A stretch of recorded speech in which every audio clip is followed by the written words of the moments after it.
Ассалаумағалейкум, Қазақстан. Дәл қазір менің артымда тұрған күшті бір туындымен сіздерді таныстыратын боламын. Просто кайфовать етіңіздер. Кеттік.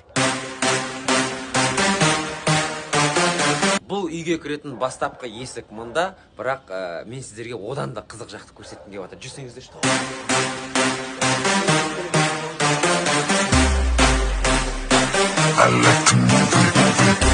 Вау. Дәл қазір алдарыңызда тұрған биіктігі 3,5 метрден жоғары осындай крашеный МДФ-тегі ас бөлменің сәнін келтіріп тұрған Еврожиһаздың және бір туындысы. Қазақстанның қай жерінде тұрсаңыздар да бізде жеткізу қызметі бар. Вақытынан ерте үйіңіз бітпей тұрып сіздің ас бөлмеңіз дайын болсын десеңіз, міндетті түрде қателеспей Еврожиһазға хабарлассаңыздар болады. Дәл қазір жеке-жеке біздің шедеврмен таныс болыңыздар.